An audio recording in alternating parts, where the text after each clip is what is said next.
Olá, crianças! Tudo bem com vocês?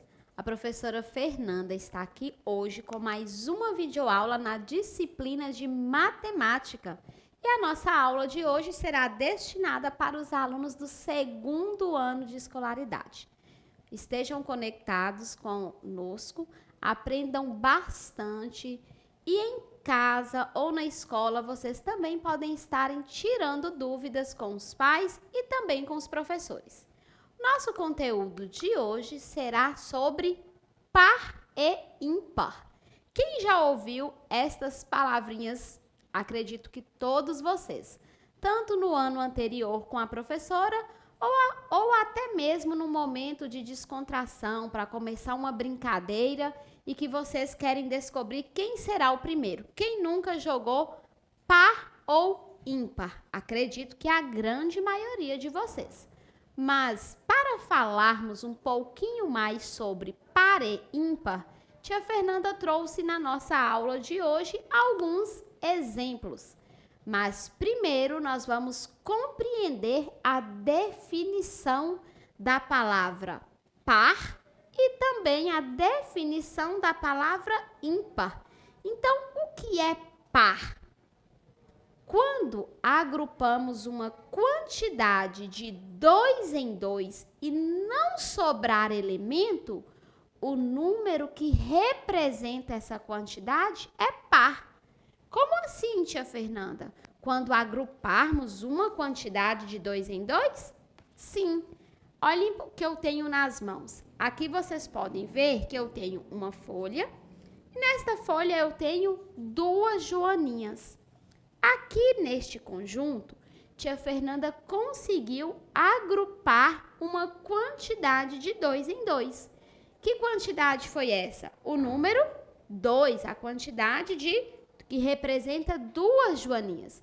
Então, quando eu agrupei este conjunto com as 2 joaninhas, observem que não sobrou elemento, não sobrou nenhuma joaninha sem par.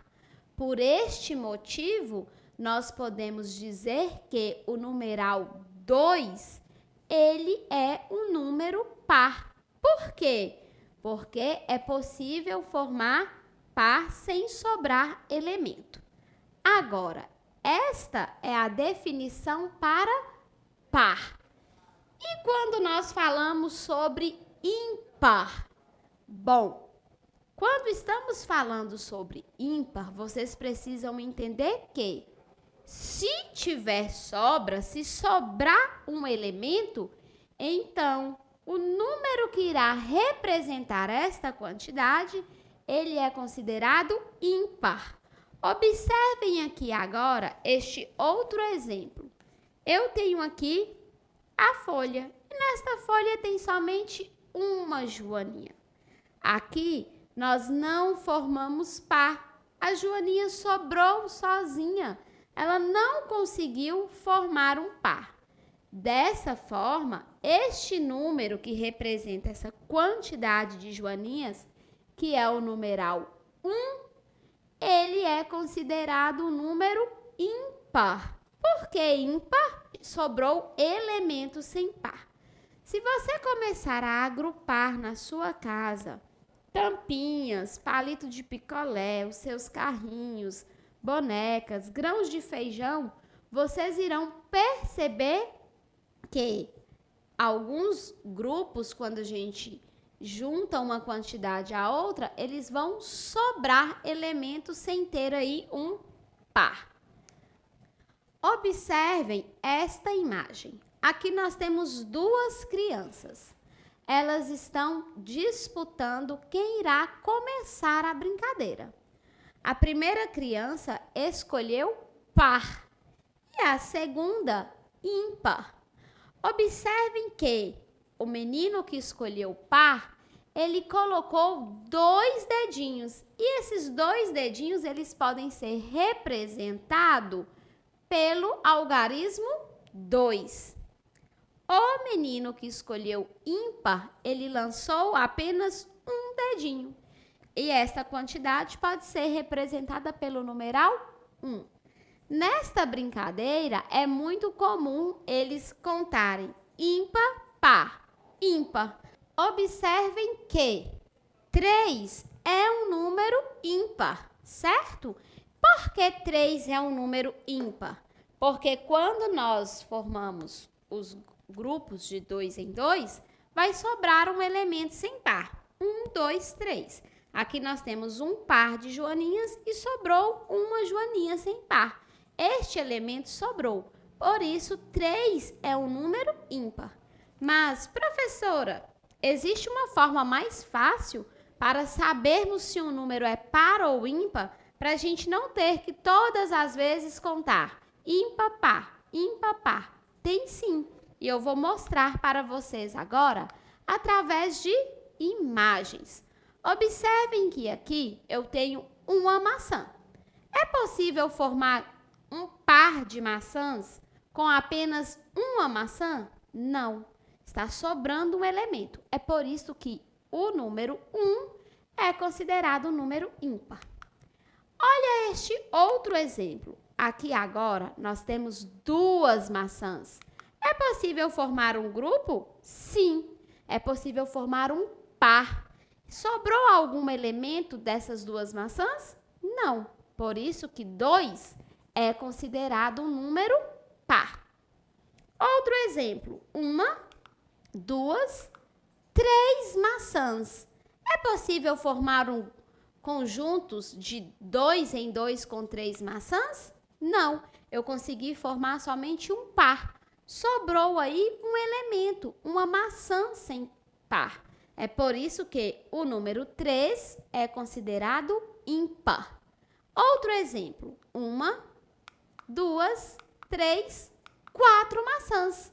É possível formarmos pares com essas maçãs? Sim. Temos o primeiro par composto por 2 maçãs e o segundo par também composto por 2 maçãs. Sobraram elementos? Não. Por isso que 4 é considerado um número par. Mais um exemplo. 1, 2, 3, 4, 5. Será que é possível formar pares com todos os elementos que representam a quantidade, o número 5? Não, olha só, nós formamos 1, 2 pares, mas sobrou uma maçã sem par. Por isso que 5 é um número ímpar. Próximo exemplo.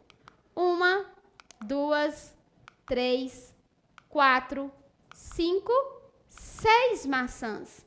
Vamos formar pares com essas 6 maçãs para descobrirmos se vai faltar alguma maçã sem par.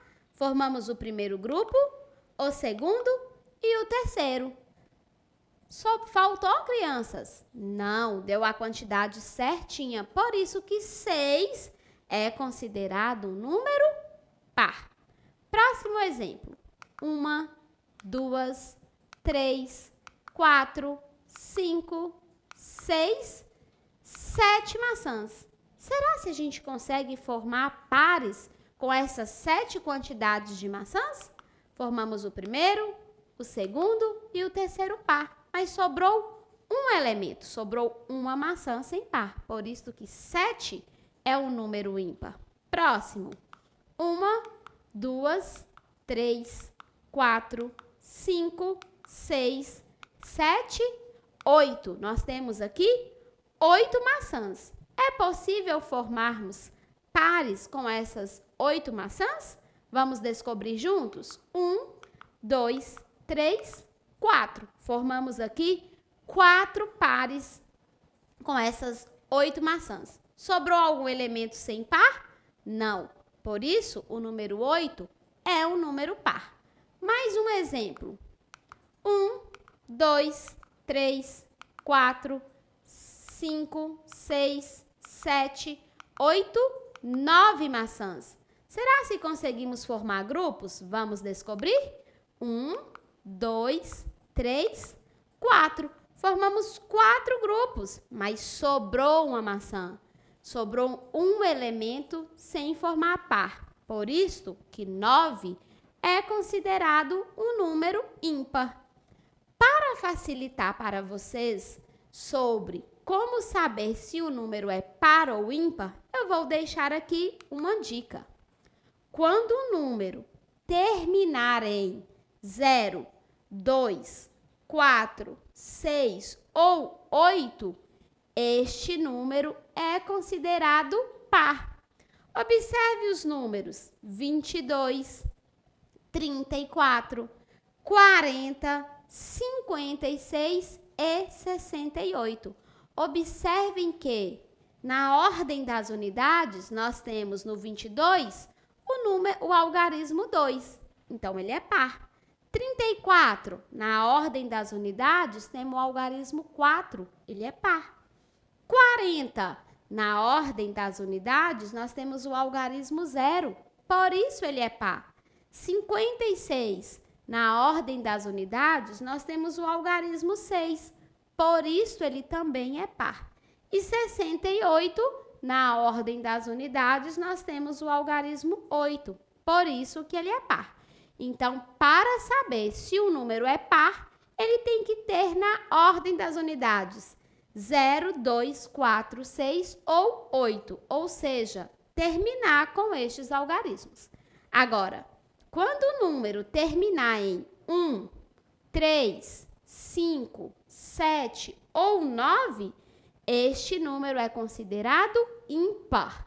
É o caso dos números 11, 33, 25, 57 e 89. Observem que, em suas unidades, eles vão ter os algarismos 1, 3, 5, 7 ou 9. Quero dar destaque para o número 25. Embora ele tenha o algarismo 2, o importante é olhar a ordem das unidades. Neste caso, a unidade está ocupada pelo algarismo 5. Por isso que ele é considerado um número ímpar. Bom, meus amores, falamos um pouquinho sobre números pares e números ímpares. Estudem em casa, estudem em sala de aula e continue brilhando nas suas atividades. Até o nosso próximo encontro. Tchau!